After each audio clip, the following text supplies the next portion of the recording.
Happy Thursday, everybody. Thank you so much for downloading or streaming the Be Our Guest podcast. Today, we've got the replay from this past Sunday night's live call-in show where Scotty G joins me. We open up the phone lines to talk Disney with you, and we had some fun. We talked about the Olympics, Walt Disney World style, right off the bat. Patrick called in from Wisconsin to give his event, which would be taking those lightning lanes and making sure that you have the tiers laid out perfectly and that you get around to scheduling those lightning lanes and making your way around the parks. It's an endurance competition, but also takes some know-how and some strategy, which a good Olympic event would take into consideration.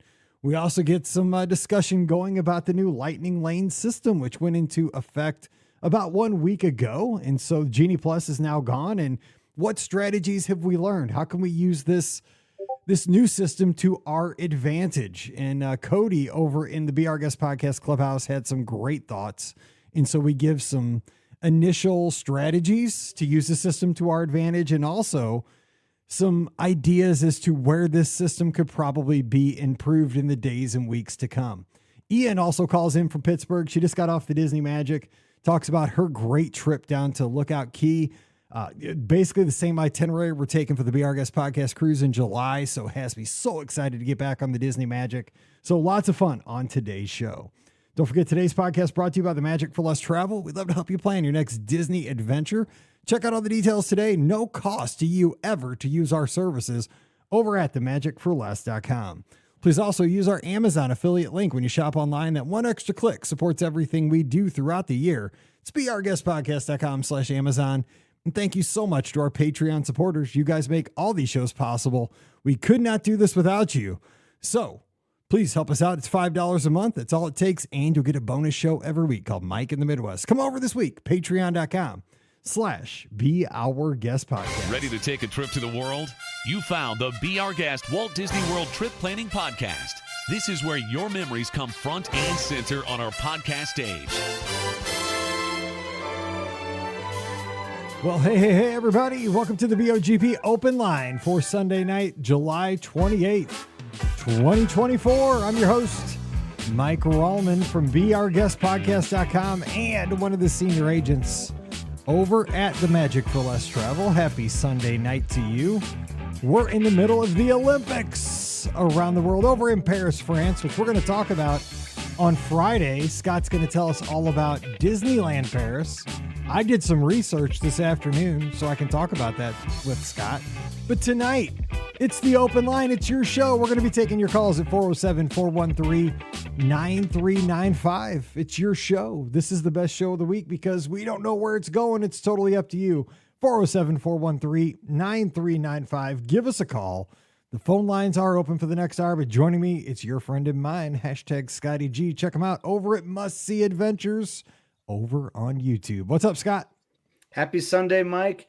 Yeah, we just posted a new video. We actually board the Royal Caribbean ship. So it's kind of cool. We have a stateroom tour. I know a lot of people I find that interesting, right? I love to see what different ships stateroom setups are like because they're kind of small. So we share how we pack 19 days worth of clothes in a small stateroom. So I love if you tune in, watch them, maybe you get some creative ideas for yourself on how to pack and organize your stateroom. That's the big thing, but touring the ship and all that stuff too. So yeah, it was a fun episode and a fun weekend, Mike. We went to Saugatuck, Michigan. We went to Lake Michigan yesterday. Had a nice beach day, which I love. You guys go all over the place in Michigan. Sometimes you're in a Christmas village. Sometimes you're at the beach. Looks like you're in Germany sometimes, Michigan. And, Sault Ste. Marie looks like Canada. Michigan has a lot. I mean, it's not just Tim Allen, saying pure Michigan. It's a big state with beautiful lakes, right? I mean, we have the Great Lakes. But I'll tell you, and I don't know if you're like this in Missouri, but that's something we like to do every summer, right? Spend a day in Mackinac Island or have a beach day at some point. And Mike, it is late July. And we were just oh my God, we haven't been to the beach yet this year. We have to do it. There's so many things going on in our lives. And we just put everything on pause for a Saturday, right? And it's we're committing, we're going to go to the beach. And we didn't even know it until that morning. We didn't plan the day before or anything. We're just it's 9 a.m., which normally I would like to show up at 9 a.m., but we showed up later, which was kind of cool. I felt like the parking lots are kind of clearing out. People were kind of beached out at that point in the day. So it worked out for us, but it was a kind of a spur moment thing, but we had to do it. Like, do you have things like that you try to do every year? Like maybe go to a cards game or something? Or we try. I mean, it's fluid with like this was cheer camp week, so everything was on hold and the vacation and stuff. But I did tell Pam, I said, Scott's going to go somewhere this weekend because he got his new vlogging camera. So I said, it's like he got the new toy. So they're going to go somewhere where he could record something fun. I was like, whether he's hanging out the car, like on a skateboard on the back, like, I was like, he's going to record something cool. So they're going somewhere. Then I saw you're like right on the beach. I was like, or on the lake. I was like, so I told you he's somewhere doing something cool. So anyway, we got our first call. So hang tight. First call of the night. Hey, who's joining us? Thanks for calling in tonight. Hey, Mike. Hey, Scott. This is Patrick from Wisconsin. Hey, well, hey, it's almost a Michigan takeover, but it's definitely an upper Midwest takeover tonight. What's up? Not much. I was just wanting to add on to the Olympic event, the Making Disney Olympics. Had an idea because I'm a swimmer and I love the swimming events. We didn't even get to bring that up yet, but hey, go for it. We'll give your event, then we'll kind of talk about where we're going to go with the show tonight. Oh, I'm sorry. I could. No, go ahead. No, we get talking and we're not professional here. We didn't. I love even this. I love the strategy. Like we share what Patrick's idea is, and then we share what the episode's about. I mean, that's about how this show goes. We're already off the rails. Go ahead, Patrick. I knew I needed to get on. Last time I tried to call and it just I waited just a little too long. Oh, amen, dude. Thank you for not calling at 45 past the hour, because that's when all the calls come in. The show's over. I mean, this is how it's supposed to be. This is perfect. We love you. Thank you. Okay. So with the new tiered system with lightning lane multipass, you could do like an individual medley a la swimming style, where you have to do one tier 1, tier 2, and 1 tier 3 ride in the fastest time possible. I like it. And you could even make it, the Magic Kingdom could be like the sprint race because there's lots of options available. Epcot, you got to cover a little more ground, so that could be like your endurance race. Oof. You've given this some thought. No, did you think about this today? Because I know you saved the show for your run today. I saw that on the clubhouse that you were holding back. Absolutely. So Absolutely gave you some time to consider these. Because I know, like when I'm on my runs, kind of the same thing. I'm always thinking about it. I brought it up to the wife, yeah. And then she was like, Epcot, you'd actually be doing some real running if you wanted to. That's exactly how it goes. I tell my wife, and she's like, she always makes it a little bit better. She's like, but if you did this, and I'm like, oh, you're a genius, perfect. That's a great idea. We need to make this happen.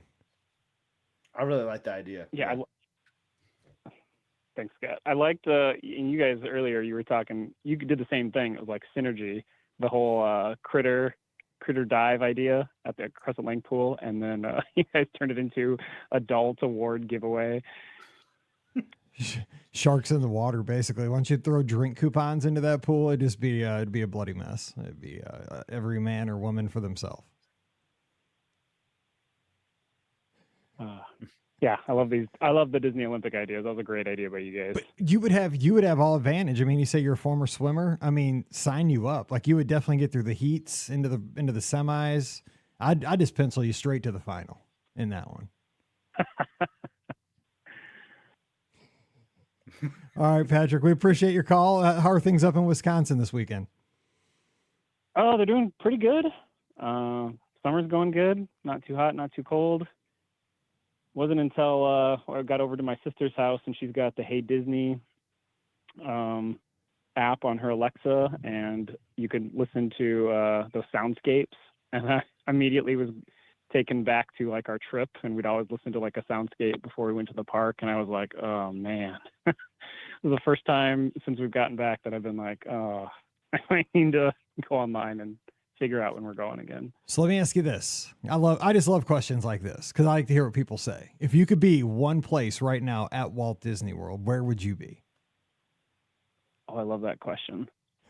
I love hearing what people say. I'd probably be Magic Kingdom, but it might be, I forget where the old Fountains of Nations were in Epcot, but I forget if they've renamed that space that they just redid. I didn't really spend a lot of time there the last time I was there, but I just love that whole architectural vibe that they're going with. Nice. Yeah, it does have a new name, but I can't think of it either. Where would you be, Mike? Where would I be? See, it changes like from moment to moment. Right now, it's a Sunday night, like getting kind of wrapping up a weekend. I might be Geyser Point, just kind of wrapping up a weekend. You know what? Just, if the weather's nice, Geyser Point maybe. What about you, Scott? I want to be outside, even though I know it's like blazing hot. Like I'm saying I'm pretending the weather's decent. I don't know what the weather really gonna is. Pretend decent weather because we're making it all up. Exactly. Anyway, right? Let's go with good weather. The weather is nice. I'm gonna be at Baseline Tap House. That's good. Outside with a flight. Oh my God, Jared said the same thing as me. We got a double. We got Jinx. Dude, Jinx I promise you, I did not see Jared's comment as I was saying. I know you said it came in at the exact same time that it came right out of your mouth. It was not tape delayed. That's funny. Yes. Well, that is awesome. Well, Patrick, hey, thanks for the call, buddy. Thanks for kicking things off tonight. See, the phones worked. You proved it. Wisconsin is in the house. Thanks, guys. Thanks Take for care. the show. Hey, we'll talk to you soon. Don't be a stranger. Yep. Thanks, guys. All right. See you later.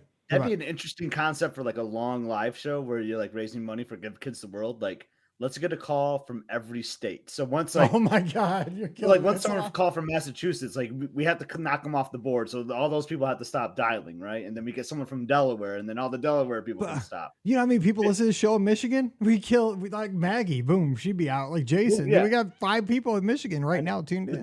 Then we had to start pushing people. Like the time zones get tricky too. Like, all right, come on, someone from Hawaii, we need your call right now. We need somebody from American Samoa. Let's go. It could be interesting, but then 50 calls is a lot of calls too, though. That is. But Kansas? Come on now. I'm just kidding. I'm just playing. You'd have to talk to someone from Kansas. Playing. I know football season's right around the corner. It could be someone that migrated there, maybe migrated. Okay, so what we're talking about, Patrick kind of alluded to it on Friday's show. If you haven't listened yet, in the spirit of the Olympics, we did a show on Friday and we talked about those events that are unofficial, but we've all endured at Walt Disney World. It should be Olympic style events, like chasing down a bus. When you come out of Pop Century, you see, oh my gosh, our bus is getting ready to leave. That bus driver's revving up and he's going to, you send the kid that doing the sprint, it's a 50-yard dash. Try to hold that bus so that you don't miss it, trying to get the rope drop at Animal Kingdom, something like that.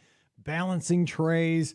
You talked, Patrick brought it up, an event where you're in the pool at Stormalong Bay. Everybody's kind of doing a scavenger hunt for prizes, things like that. So, and you know what? There was one I got to find in the Discord that Trisha had this afternoon. I got to find it. It was awesome. It was the churro relay. Here it is. She said, did we not forget about the churro relay? A team of 4 stationed throughout the Magic Kingdom with the start and finish at the train station. You have to pass off the churro baton to your teammates and still have an uneaten churro left at the end. Speed and self-restraint for this Olympic event. And I'm like, that's perfect. So you got to run all the way around the Magic Kingdom, passing off a churro. That's the baton. All the way around the Magic Kingdom. Right shape. It's perfect. But it is. I mean, it's the baton. But I mean, think about it, because you have all the sugar on you, but you can't eat a little, I guess. You'd be tempted to eat it. But you got to have something left at the end to win. But see, I don't think I'd win because I'd probably eat that sucker.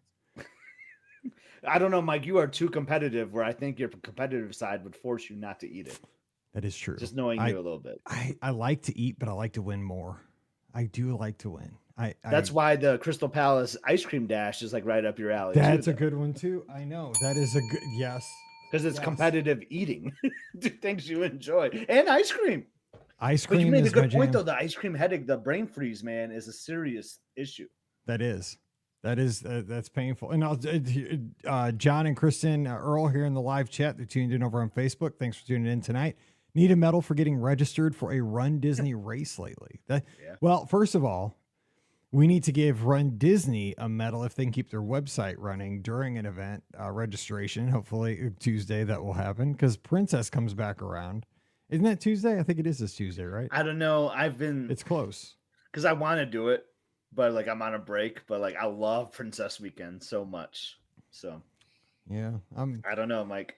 Like, they're bringing me back in. When you said you were going to do it, I was like, I should do it. But then I'm doing marathon in Disneyland, and I think I'm hanging up the sneaks. And I've been like so into cruising lately, as you know. Like, I mean, cruise. Like, I love cruising. Like, man, could I tie like a a nice 3-nighter with like a Run Disney event. Like how awesome would that be, But I don't know. Yeah, I'm gonna be down in February anyway, so I don't know. Are you? That, well, for the cheer, right? Probably. It's how a when's mess. that gonna be? I'm like, maybe I could time because I was thinking like I want to do like a January or February, maybe non-running long weekend. Like there's President's Weekend, there's MLK weekend, but I mean those are always busy times, right? So maybe one of those off ones. We'll figure it out because the thing is, well, it's a whole big mess because there's an all-star competition the week before nationals, and then there's some of the all-star girls, their coaches aren't letting them do both, and they got like 7 girls that can't do both. It's a thing. Gotcha. And then we have state, so we have regionals and state before nationals, and it's all like it's dominoes. And so we might have to pick if we want to go for state champions or national champions. And actually around here, state champions is more important than national. So that's what our AD wants. So I'm like, but nationals, you get to go to Disney World. But I do gotta say, Rhonda Lee, she was talking about my 50 states thing. Like, definitely cannot forget about the international callers. We have such a huge reach with the international friends. Yeah, so, yeah, absolutely. Rhonda Lee, come on now. Yeah, we need Canada for sure, and we provinces. I mean, that's what we're doing. But I mean, I don't know if we're gonna get somebody from the Northwest Territories. Now that'd be cool. I don't think I've ever talked to anybody in my life from the Northwest Territories. I've seen it like when it comes down on a pop, like on a drop down when I book stuff for, Canadian friends. Oh yeah. I've never used it. Does anybody live there in the Northwest Territories? I've never used it like ever in my life in 10 years. I want somebody to book a trip that lives in the Northwest Territories. That'd be cool. Boom. You're putting it out there right now. Please. So you can create one of your maps, like exactly in your office. Like I've booked travel here, exactly. here.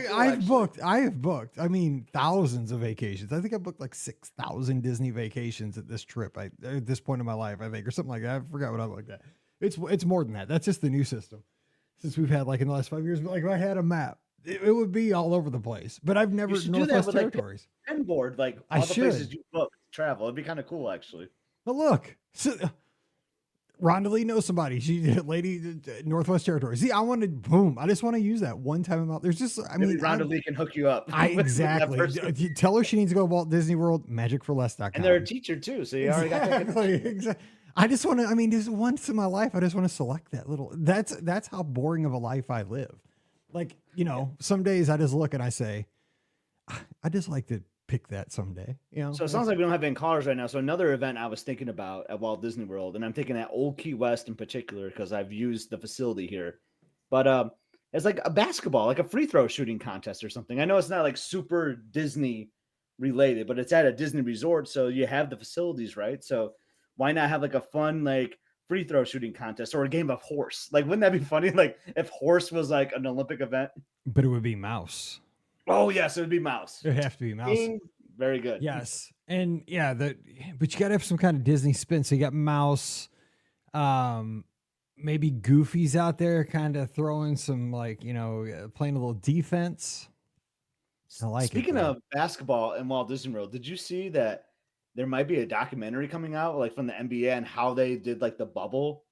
No way. See, that'd be super interesting because we were there. Yeah, I think they're making something like that, like for Netflix or something. Like I would love to see that. They should, because I mean, you spent. I was there too. I was there during that. Remember, I saw the barbershop. You saw the barbershop, and like, remember, we were riding the monorail, and I think Mallory saw. We saw Chris Paul. Chris Paul, the guy that was on Hey Jesse. Yeah, she's like, there he is. We were looking down into because if you rode the monorail, you could look over the wall. Thing like would be really interesting to me, So.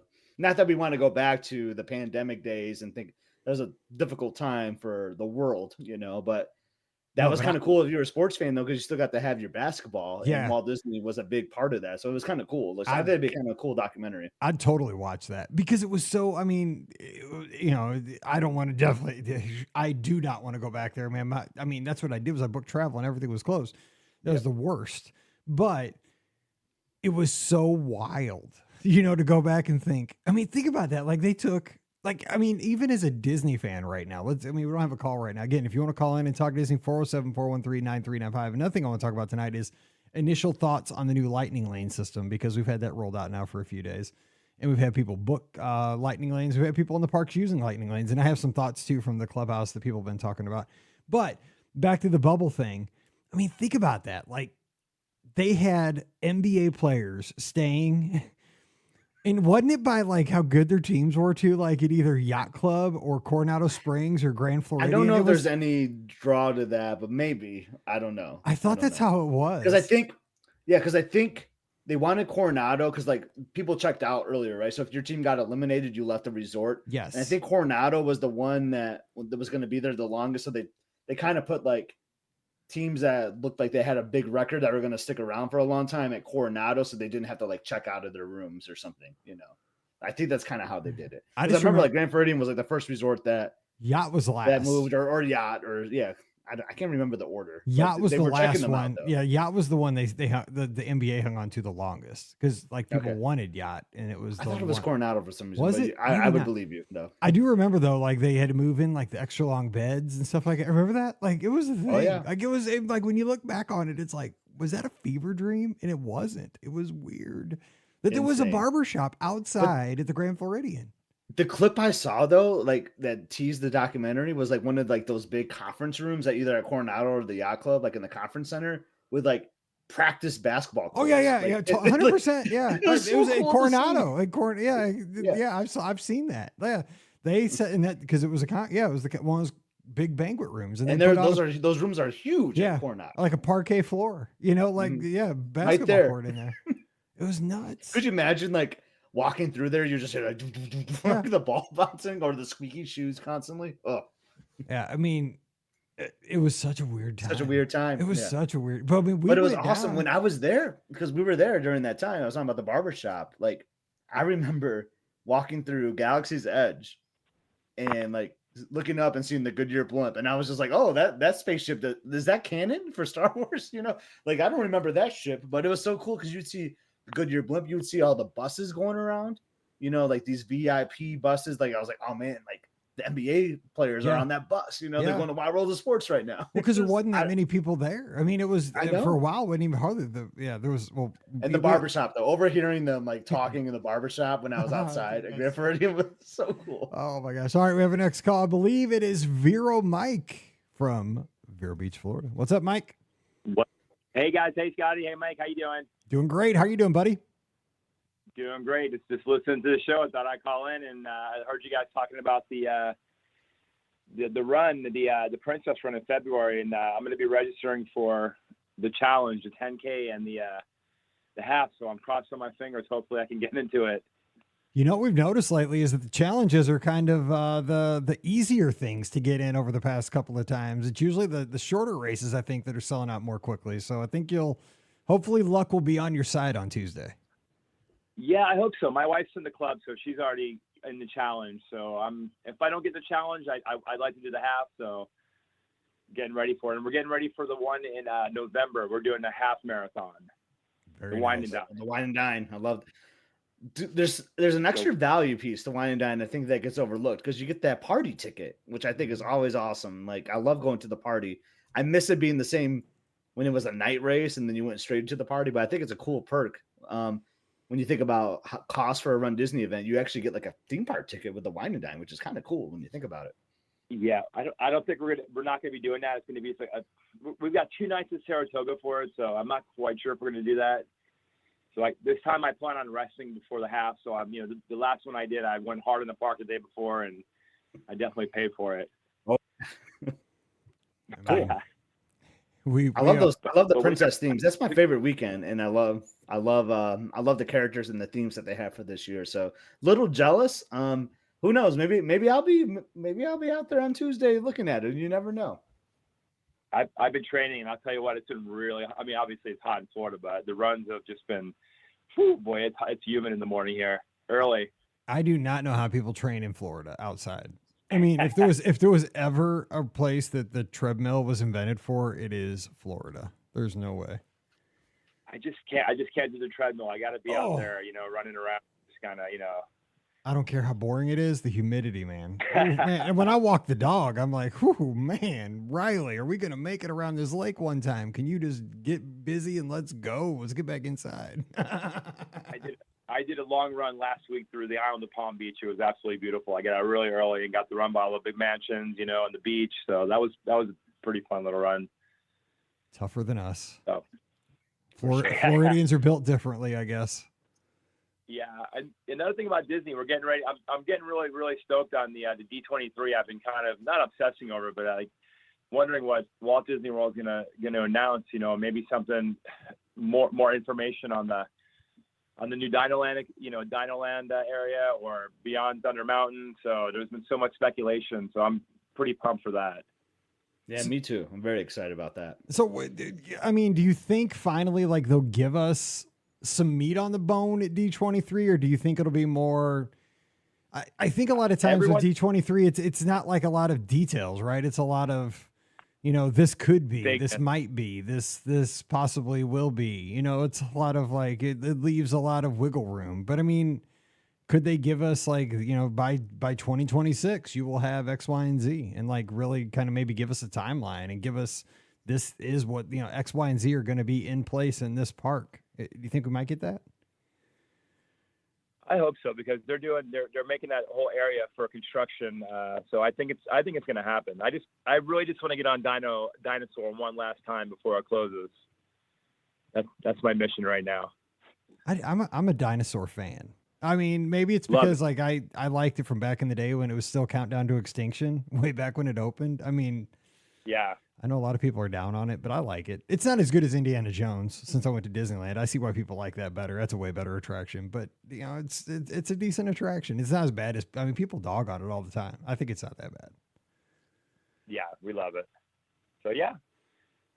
Awesome, guys. Yeah, great listening to you guys. And I've been watching your vlog, Scotty, on England. Really, really cool. I appreciate them. I've been watching yours too. Like, you've been posting a lot of shorts and all that lately. So yeah, I've been doing a lot of shorts.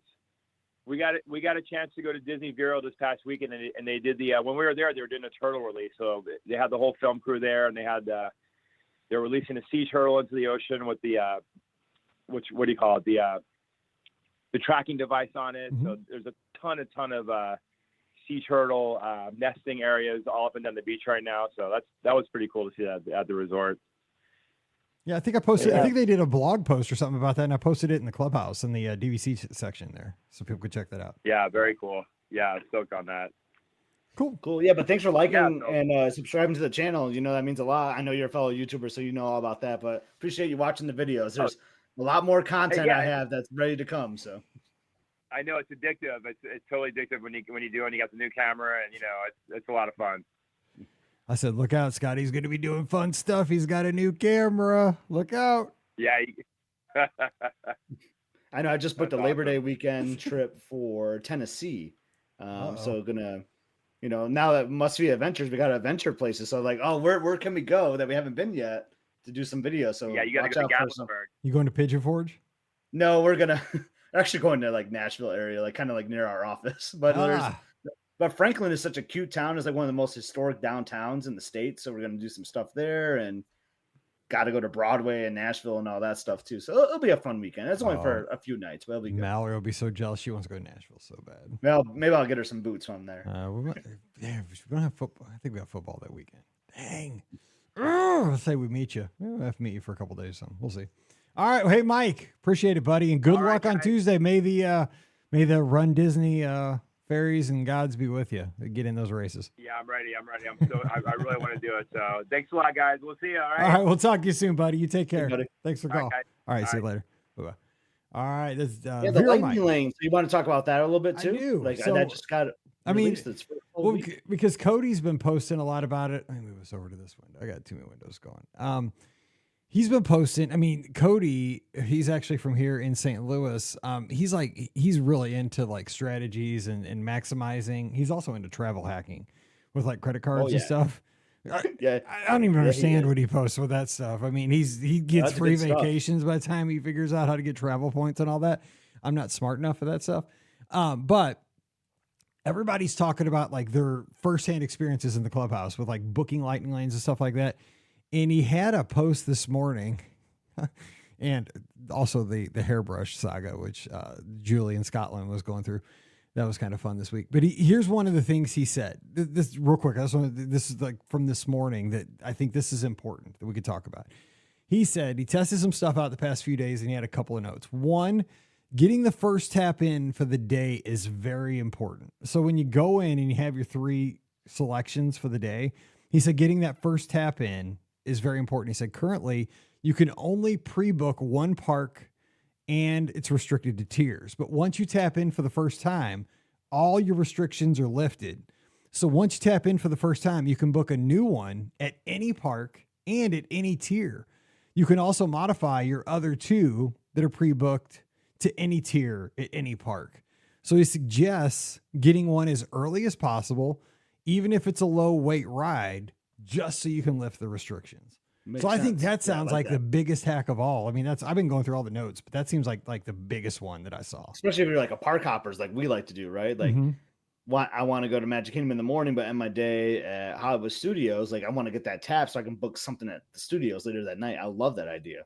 Yeah, you know. So what are you seeing though? I mean, I just want to put that out there. So maybe if people hear it on Thursday or tonight as you're listening live, that if you're using the system right away, you could at least think about that. I don't know if that's 100% true, but Cody, I trust, and he's been on this all week. So I'm thinking that is probably true. Yeah. I mean, I'm hearing some of the big ticket items are going quick too, right? Like we talked about that in the clubhouse, the Slinky Dog. It's just, I mean, right as soon as you can book, boom, like it's like 4 or 5 o'clock. It's like the earliest you can book that one. So, and that doesn't surprise me, right? Those big ticket items are going to be like that. So that really hasn't changed much, in my opinion, from the previous system. What I'm also seeing too is the people are saying like the availability, like people that book the multi, I gotta get it right. Is the multi-day lightning lane? I gotta get it right. The lightning lane multi-pass or whatever. And I got the term right, but the multi-day one, the multi-park. So anyway, the one that's multi, they're saying that with the bigger attractions, there's availability, but it seems like when you go for like the higher tier things, like it's always later in the day immediately. Like you said with, you know, like that stuff, it's like the first one you'll see, it'll be like 6:30 or 7 o'clock in the evening, even early in the day. So it really kind of screws with your plans because, you know, you don't want them early in the day because a lot of people aren't even, you don't need lightning lanes at 9 o'clock in the morning. I mean, we see this, like we use Genie Plus, or we used to use Genie Plus. Well, we still do because they still have it at Disneyland. When we're at Disneyland, we don't use Genie Plus until like 11 o'clock because you're walking on everything or minimal weights until about 11 o'clock. 11 o'clock, you're stacking them until then. So you're kind of stacking them till then. But like, the thing is, you don't want to, you know, because it's no sense in kind of using all that wasted energy and booking things when you're just walking onto attractions. But you also want to kind of hit that sweet spot at 11, 12, 1. But when you're seeing, you know, wait time or first availability being like 6:30 or 7 o'clock at night, that's kind of a bad thing too, because, you know, you need to use it in your prime time, which is like 2, 3, 4, 5. For like sure. You're looking for that. But that was my old strategy though, Mike, back in the day. Like when we had the Fast Pass Plus, you booked at 60 days, you booked 3 of them for free, including the price of your vacation. That was always typically my strategy. Like I would rope drop Magic Kingdom, but then I would book my Epcot passes for later that night, you know, for like after dinner, like 6, 7, 8 o'clock, so that I knew I had something reserved for later at night. You know what I mean? So depends on how you look at your day. Maybe that might work, possibly. It might, but then you're not taking advantage of like getting those 4th, 5th, 6th attractions in. You know what I mean? Yeah, the rolling one. Yeah. It's exactly kind of how you want to use it, right? It went into effect on the 24th. That was Wednesday. Today's Sunday, so this whole new system has been rolling out for like 4 or 5 days. But what a lot of people are saying is, you know, back in the Fast Pass Plus days, towards the end, there wasn't a lot of kind of tier 1 availability for folks. Yeah. And we're seeing the same thing. I mean, there's some, but what they're doing is they're choking it out by making it like the tier 1 availability is like 7 o'clock at night immediately, which, I mean, think about it though. I mean, maybe that is the true availability, but it's not. The parks don't seem crazy crowded right now. And it's not like this availability is for 6 months down the line. This availability is for next week. It's 7 days. I don't know, because I'm not a stats person. Like, I'm not into stats, but that's where you got Cody. Cody can get you. Yeah, Cody's more into this. I'm just trying to think about it. But I thought there was an interesting comment today where I can't remember who they were, so I apologize for that. But they booked a Dumbo Fast Pass, and Dumbo was down. and they didn't get like the option to do like a barnstormer or like an alternate attraction. And that's how it used to be, right? So if your window was 4 to 5 and the attraction you have booked is down, you can do another ride. And sometimes they'd be limited, like you can't do Peter Pan or Seven Dwarfs Mine Train, things like that. But they didn't have that option. So I thought that was kind of interesting. I don't know if that's a glitch in the system. I think that same person brought up maybe they have to wait till the window is completely over, because Dumbo could come back up at like 4:45, right? Which is still technically in your window. So maybe that's what it is. I'm curious, like, how that's going to play out, because attractions go down, right? Yeah. Well, that was Jamie over in the clubhouse and saying, they were down there today. There was weather. So all the outdoor attractions, boom, like you said, like Dumbo out closed. She had a lightning lane. And so in the past, what would happen is everybody that had that Genie Plus selection, that lightning lane selection, you all of a sudden got this MEP, which was the multi-experience pass. You would just see automatically on the app, you can redeem this lightning lane for anything in the park, basically, except for like the headliners, like you said. And it was just like the golden ticket. And so what we all got used to doing, right? I mean, everybody did this, right? Everybody listens to the show. If you knew like bad weather was coming, if you saw a storm coming on, you would book a lightning lane for an outdoor pass and hope that, it would go down. And then you could reuse it again for something better. You know what I'm saying? Like you could reuse it for Space Mountain or something eventually. And apparently this did not work for this system. I don't know. I don't think we ever got a resolution in the clubhouse. I don't think we did. No, because nobody has come back to say, let's see, maybe reception. Yeah. Jamie has not said the system is just too new to really know yet. Well, like how that's going to be handled. Yeah. But I mean, we're kind of coming up with like how we think it should work. Like, they should at least like give you a notification, like a push notification saying, look, this is closed. Can we give you an alternate time later? But I mean, Disney doesn't know, like, is the storm going to last 30 minutes? Is the storm going to last 3 hours? Do you have dinner in 3 hours, at Crystal Palace? There's so many variables that I think that is the beauty of that multi-experience pass that they gave you, because it gave you ultimate flexibility, like you could use that for the rest of the day on anything.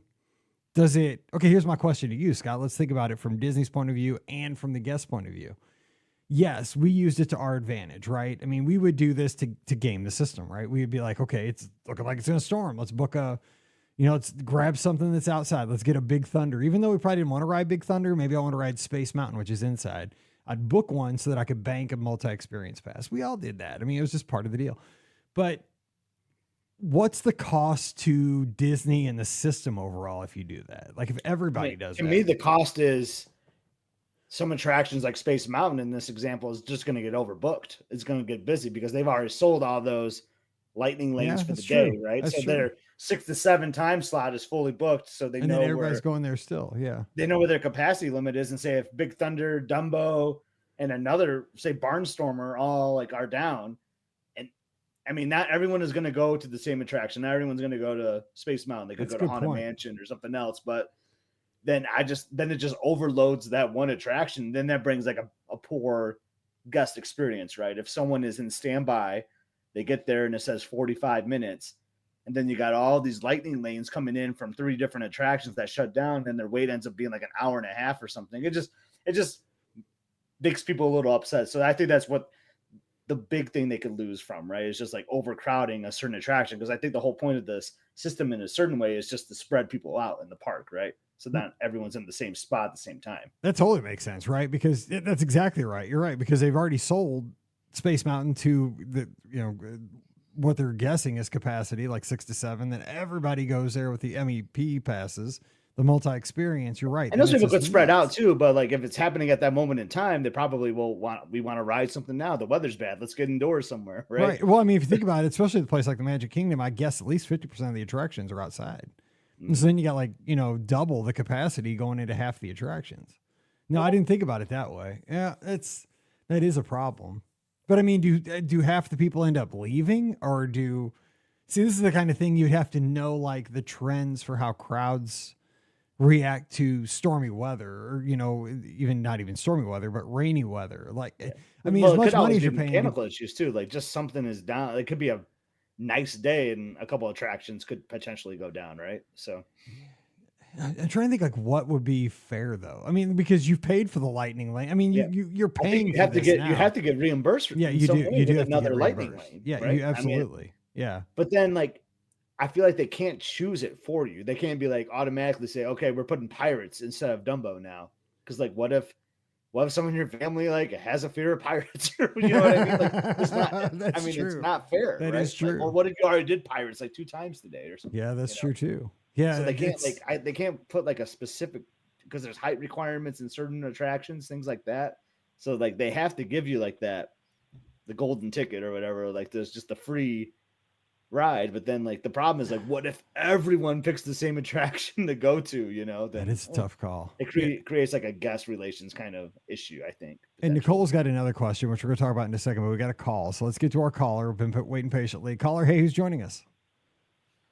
Hey, Mike and Scott. This is Ian from Pittsburgh. How are you? Hey, Ian. Thanks so much for commenting on my post this morning that you were happy that I walked outside. I decided to go outside. And dude, it felt so good to see you outside, man. I do worry about your vitamin D levels a little bit. I no, honest to God, went to the doctor, got some blood work done, and I was low in vitamin D. So there you go. I'm working. Well, maybe you're safer running on the. I was running on my trail today, doing some training for the Dopey Challenge, and I fell. And this is the second time I've fallen in the last few years. So I'm a little sore today. Oh. So maybe the treadmill is safer. Well. But I just can't do it. Well, I don't like the treadmill. I'm thinking of you, Ian, but I'll tell you what, man, I fell on my treadmill and got bent up like a pretzel between the wall and my treadmill and got ground down by the belt by the time I could reach the kill switch, and ended up with a staph infection from the burn I got from the stupid thing. So they're no more safer. I'm telling you, the best thing, we don't run. No, just kidding. No, we just we're just dumb. We're going to have pain. That's just, we're dumb, and we're going to get through this, and we're going to have fun. It's just going to happen, right? So it's all baked into the cake. You know, if you're going to run, you're going to get injured, and it's all part of it. Have you not watched these Olympians? They have blood running down their legs. They have bruises. I mean, we're finely tuned athletes. That's what we are. Yeah, right.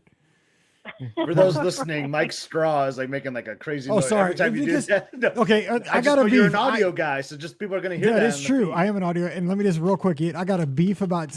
I got this Stanley Cup from my daughters for Christmas. Okay, now. Okay, because they all have to have. Gave me a Stanley Cup. Okay, so they all have to have Stanleys, right? So I decorate it, Howl on the one side, Mizzou on the other, right? So I use this all the time. I got a beef about this. It is so good that I put ice in it, and then I put iced tea in it. By the time I pour my iced tea into this dang thing, it freezes so hard in the 5 seconds before I put my iced tea in that it turns into like a glacier in here. It's so cold that I can't even get my straw into the thing. And so I can never get my straw to even go down in the thing. So I'm constantly with this Stanley Cup going, maybe less ice. And I didn't maybe. And I didn't realize I was doing it. I'm fighting this thing all the time. I don't always like my banging. water that cold. Oh, I'm always banging. And I didn't even realize I was doing it, Scott. I apologize. But I didn't even realize it because I'm always just banging the straw down to try to get to the liquid in the stupid thing because like it just freezes like a glacier in that thing. And it was fine with me. I just know your audio. Like I know how you feel. So, I see it on the register now that I'm looking over at the audio. It's going to pick up the... Oh, yeah. Anyway. Ian, so we've hurt you twice now. You fell running, and now we've hurt you terribly by our terrible comments. But what's going on? What's going on out in Pennsylvania? Okay. No, I just got back from a cruise on the Magic, and I love hearing about your cruises, both of you guys. And so I was just hoping we could talk a little cruise talk.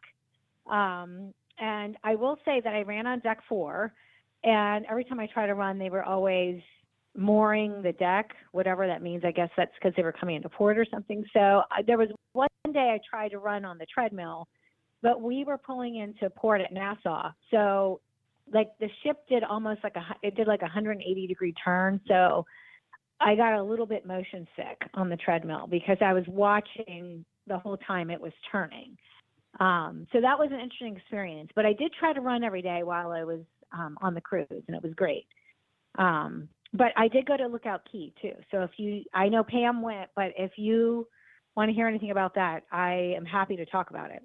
Oh, I do, because we're going there with the podcast cruise July 6th to the 11th on the Magic, which I haven't been on the Magic yes, since 1998. I love the Magic. And so my friend Julie, who you booked a cruise for her, and she's going like next week. She's going on the Fantasy. And so Julie and I are thinking, because her daughter and my son are friends, and they're both 16, they're Mallory's age. And she's like, we should do the podcast cruise because we both listen.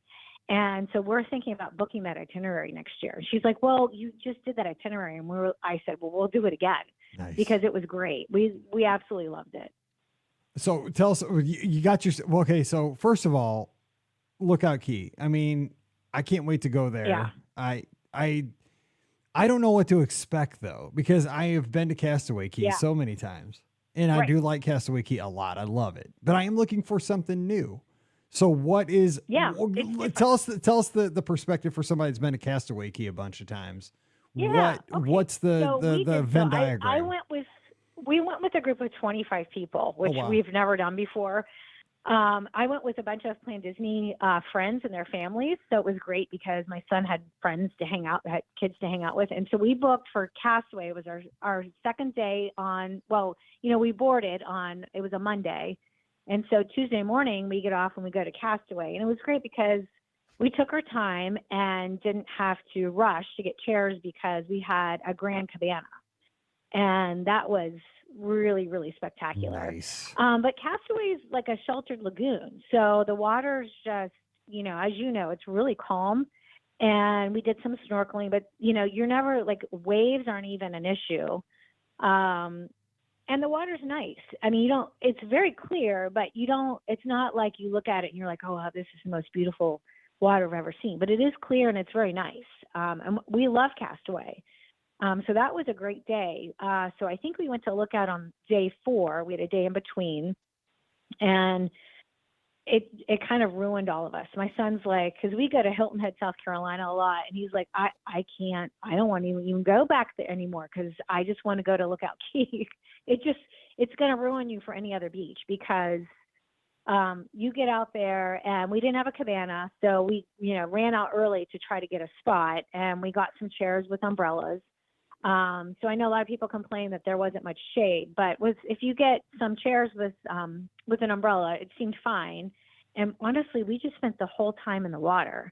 The water is more like a regular ocean, so it's going to have some waves, but it's just, it's like crystal clear. Oh. My son calls it, he says it looks like blue Gatorade. So it's nice. just like this clear electric blue, and it's just, sometimes, like when we go to Hilton Head, I'm a little worried. Like you don't know what's lurking in the water, but this you could see anything. So there were some fish and stuff around, but nothing too terribly scary. And the sand is just, they say it's pink. I didn't really see that, but it's probably the softest sand you'll ever feel. It's just, the whole experience there is just amazing. And as nice as Castaway is, I think this is better in my perspective. And it seems too, from just the media coverage, and of course Pam Forrester's been there a couple times and reported on it and stuff. And right. It seems like they've taken the food offerings and stuff like, of course the first couple sailings they're having some issues with, just a couple things like logistical things, but it seems like they've upped the game as far as service and quality and variety, and just even the infrastructure on the island. It looks more just kind of more permanent, you know what I'm saying? Just, it looks more up to date, looks more nice. It just looks nicer. It's 25 years later, That's a great way to put it. It's so nice because they had like all this fresh landscaping, which is really nice. But when that kind of grows in, I think it'll look even better. They don't have the 5K there yet. So they said that's coming. But as far as the food goes, they have the different food stalls. So you could kind of stand in line for, I got a spicy chicken sandwich, and boy, it was very that's why you go on a Disney cruise, I missed ladies that and gentlemen. on Castaway Key so much. I know. So glad to hear that they still have them somewhere. Yeah. Got to go look out. Yeah. Key. So I thought the food was pretty good. And, I had seen some YouTube videos right at the beginning where their flies were an issue, but they have these little tiny fans that are on each table now. And, I might have seen 2 or 3 flies, but it wasn't like it was an issue where it was earlier. So I felt like the whole day was so spectacular. And the thing was that the Tangled show is really good on the ship, and I didn't want to miss it. So I did want to get back on the ship and get showered and everything so I could see the show, because we had the late seating for dinner. So we saw the show first, but otherwise I would have closed down the island. Yeah. I didn't want to get back on the ship. So I'm super excited to hear that, because that's one of the variables that I don't have any knowledge of, is obviously Lookout Key. I've never been there. So that'll be something new. Again, like I said, haven't been on the Magic since its inaugural, when it was the only ship, 98, when Disney Cruise Line first launched. And it was a way different, obviously it was a total different ship back then. We're doing late seating for the very first time this time around. I thought we'd switch it up. We've never done that. Yeah. What do you think about that? I'm like you. Well, I'm like you. So I like to eat early because I go to bed early, and I don't want to be, I hate eating late, because then you're digesting your food and I have trouble going to sleep. So, but I kind of went with the group, and the group decision was, we want to do late seating. So I was like, all right, I'll try to be flexible about that. My family kind of joked with me because they know that I really hate that, but it ended up working okay. It's a whole different schedule than I'm used to. So we would go in at 8:15, and we wouldn't get our food till maybe 8:45. So we would be finishing. Of course, we had a large group, so it took a little longer, but we probably didn't finish till close to 10, 9:45. And normally I'm in bed by that point. So my whole schedule when I got back, we just got back a week ago, but it took me a whole week to readjust back to my regular schedule. But it's nice because we could go to the early show, and it bought us a little bit of time, coming back from the island. Yep. I think, we didn't have to rush right off to dinner. So that did buy us a little bit of time. But you're still trying to shower and get ready for the show if you want to do that. Yeah, and we will want to see. Because we really did enjoy the shows on the Fantasy. We enjoyed Aladdin. We enjoyed Frozen. We enjoyed Believe. Yeah. The girls really like that. I'm excited, though, because I've been on a classic ship since Mallory was 7. We were on the Wonder. I think you'll like it. Yeah, I do, too. I'm excited. Entangled is such a... Mallory loves smaller, that too. Yeah, the Tangled show is my favorite. But, I think having a smaller ship is also great when you go to the islands, because there's less people to compete with for chairs and stuff. So I liked that aspect of it. Just had a smaller footprint, and it was a 5-day cruise. So I shouldn't say only, but it probably took me still 4 days to figure out the layout. So it still felt big enough. It wasn't it didn't feel super small to me, but I just think as far as, when you go to Castaway or Lookout Key, there's going to be a difference of a few hundred people. So, I think less people makes it a better experience on the islands. That's a good point. I didn't even think about that. That's a huge point. Yeah, you're less people competing for beach chairs, less people in line in front of you for food at, cookies at Castaway. And so, for Scott, you have any thoughts on this? Because that's the itinerary we're doing for the podcast cruise. My thought was I love second dining. We did it once. It was that Memorial Day weekend cruise we booked, Mike, a couple of years ago, because we booked 2 days before. Yes, you did. Great. So that was the only option was second dining, and I absolutely loved it because I hate feeling rushed for dinner. So because I'm a get off the ship kind of guy, enjoy your day, I don't tend to eat early either. I normally eat after the show is done on Sunday nights, So I just love second dining, and it's less crowded. It feels like too, so it's less chaotic in there too. Yeah, it was less crowded, and we had such a big group with us that it was probably better we did second dining, because we were kind of a spectacle in the dining room. Not in a bad way, but just because we were such a big group. But so we had an adult table, and then we had a kid table, so everybody kind of noticed us. So it was probably better to go to the second dining. And that's how we'll be too, because we're going to have a group too. So it just makes it easier with a group. If you're trying to get that many people together on first dining, it becomes a huge challenge. And so it's an issue. That's why we're just going to go second, makes it easier.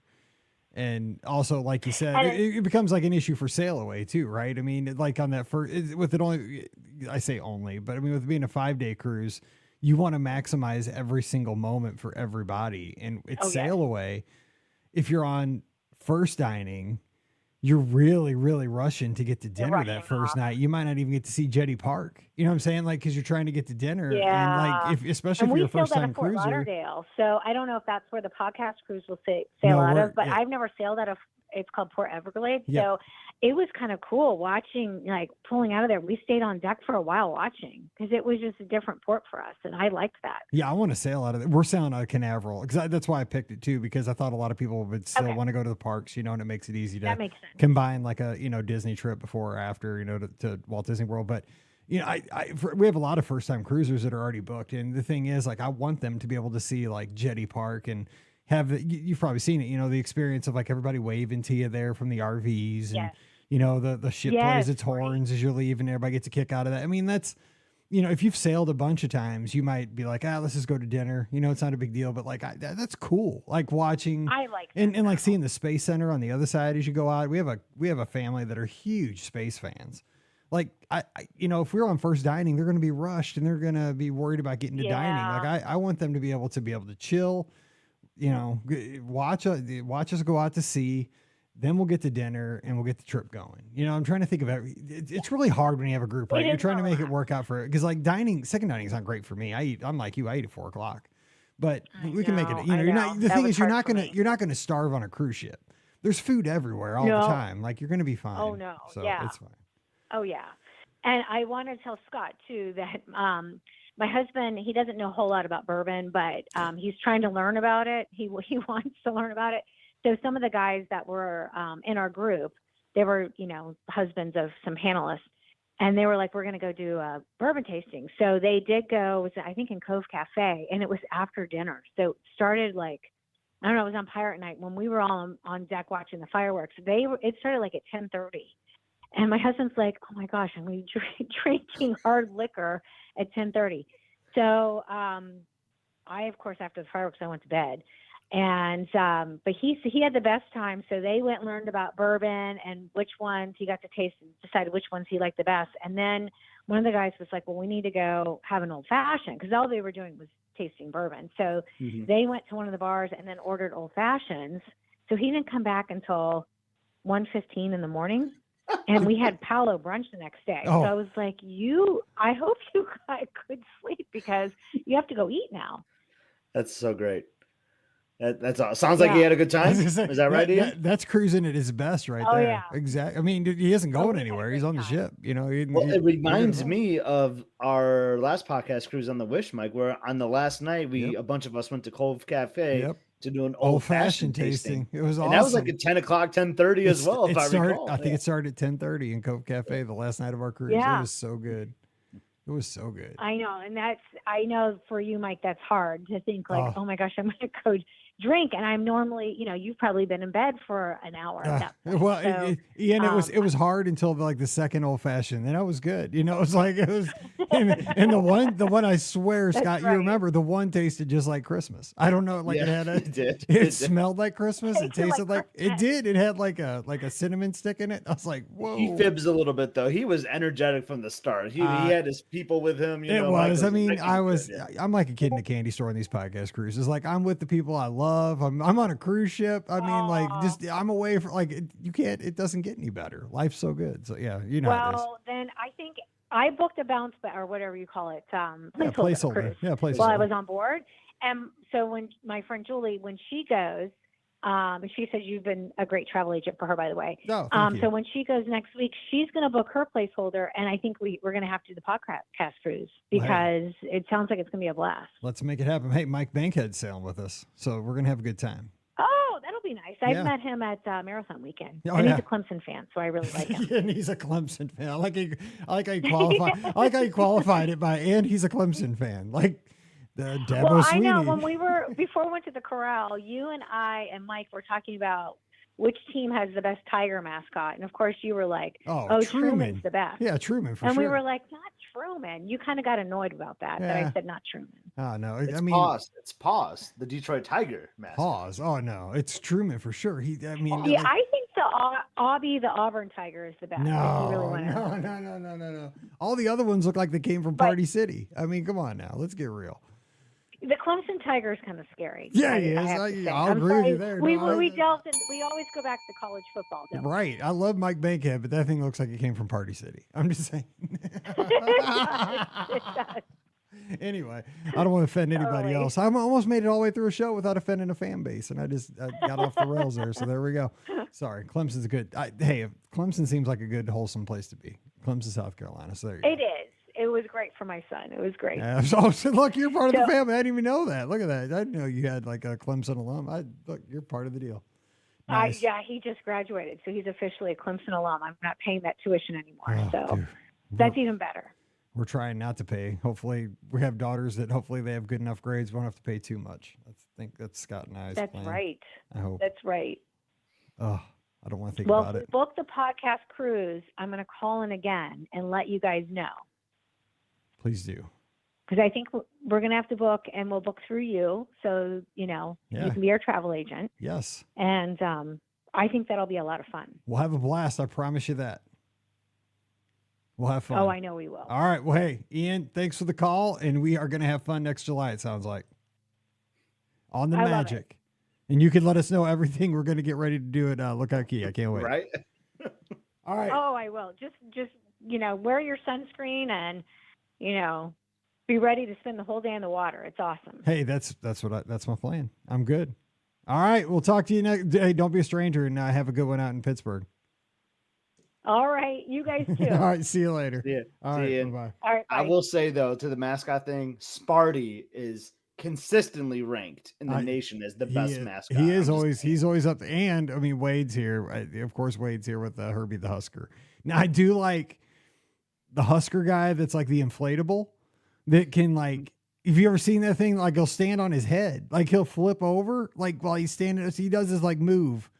He's inflatable, but like he can flip over, like totally, like while he's standing. It's hard to describe. You got to see the video. Like he's standing upright, but then all of a sudden he's upside down. I don't know how it works, but that's a sweet move, even if it's a Cornhusker. It is. I don't know if that's Herbie, but he's a Husker guy on the inflatable sidelines. Anyway. All right. Well, hey, Scott, that was a fun one. We went all over the place. Man. I always love these Sunday nights. These are great. That was kind of wild. But yeah. So we'll do it again next Sunday night. I may be flying solo, but Scott may be checking in. Scott will be here, but maybe he'll be mobile next week because he might be doing some Uber running. Yes. I had to pick up my dad from the airport. I think his pickup time is 7:15. So maybe I can dial in for the first part of this show from the road. Good. It'd be kind of nice. We could do that. Or from the cell lot. I'll probably just be sitting idle waiting for his plane and all that. Yeah, give us the Detroit airport. Detroit, yeah. We could talk about because you probably got like 747s coming in, all kinds of Little Red. Oh, Little there. It's like Animal Kingdom. Little Red. There. Little Red used to be in the back of the truck at Kilimanjaro. Exactly. Who was the warden? What was the warden's name? God, I gotta think of the warden's name. Oh my gosh, help us out, chat. No, I can't. We just lost all these fans. Like, Scott and Mike don't know what they're talking about. No, I can't end the show until somebody's got in the chat. Help us with the warden. Come on. Somebody's got to give us a warden. It's a warden. I missed that part of the story. I love that song too because I love that song. Right, yeah. I have it on my. Oh, this is entertaining. Isn't I know it's so, but I need the warden. Simba one. What? Oh man, somebody give us so we can end the show. All right, well I'm going to do the outro. No, we know it's Simba one. Scott's coming in hot with Simba one. We know it's Simba one, but who's the warden? He's got a name. Wilson. Isn't it Wilson? Wilson. And that was not, by the way, by listening, that was not in the chat. I got it before the chat. It was Wilson. Wilson Matua. Did you Google it? Yeah. You got it there. You got it. I can confirm it's Wilson. I was like, you came up with the last name? I was like, holy cow. Then I could see you reading. That was pretty good. All right. Well, okay. Now that we know Wilson's in the house and everybody's screaming at their cars right now. Wilson! I know. When you're live recording, like your brain just freezes. There it is. Wade's got it. Does. Yeah, totally. But it's fun because everybody in their car, like on Thursday on the feed right now, is just like, you dummies, it's Wilson. How many times did you ride the Safari? And these guys think they can host a Disney podcast. Exactly. 1 star. Every now and then we fail. I'm just telling you. Actually, we fail way more than one time. Exactly. All right. Don't forget our show brought to you by the Magic for Less Travel. We'd love to help you plan your next Walt Disney World, Disneyland, Disney Cruise Line, or Adventures by Disney trip for no additional cost to you. Check out all the details right now over at themagicforless.com. Please also use our Amazon affiliate link, beourguestpodcast.com/Amazon. And thank you very much to our Patreon supporters. You guys make this show possible. It's just $5 a month, and you get a bonus show every week. It's called Mike in the Midwest. This week we talked about my awesome stateroom host on the Disney Cruise Line that I got to talk to each day, multiple times a day, a couple of weeks ago when I was on the Disney Fantasy, and why I keep thinking about him each and every day since that cruise. And it was just because of his kindness. It wasn't about how well he made the bed.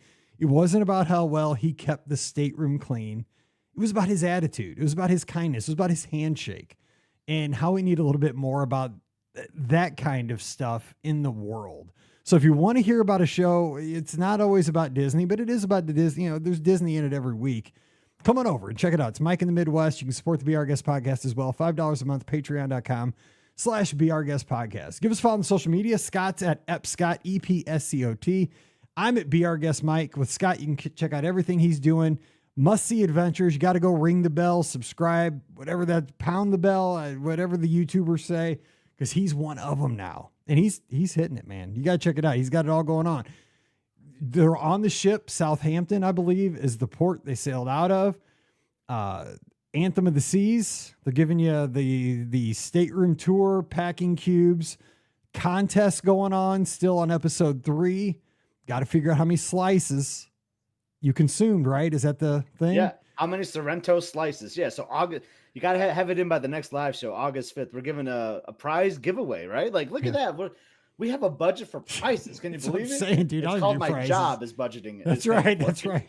So, but you got a prize how many closet. Slices of Sorrentos? I'll say there's smaller. Mike, you've sailed Royal before. There's And if you sail Disney Cruise Line, it's very similar to like Luigi's slice pizza, right? Yeah. So they're kind of small. They're thin. And I'm on the ship for 14 days. So think about it. If I did 2 a day, which is really easy to do, right? That would be 28 slices. So give us a number in the comments. How many slices am I going to have? Closest to will win a prize from us. Is it like Price is Right rules? Like closest without going over it is closest in general? I think I'm just going to say closest adjusted. So if you go over a couple over, yeah. Like, okay. Then you're in. I like the question because I didn't put that detail in. You got to be careful. Now you're giving out contests, man. You don't want to. When somebody misses, man, you'll give them the old Price is Right order to say. Oh my God, I love it. Gotta be ready. So anyway, check it out. Must See Adventures over on YouTube. All right. Let's see. We'll do the skid next Sunday night, 7 o'clock Eastern, 6 o'clock Central. We'll all get back together. Please give us a call. That'll be fun. We'll have the shows Monday, Wednesday, and Friday. You got a question for the Wednesday show? Mike at beourguestpodcast.com. Shoot me an email this week.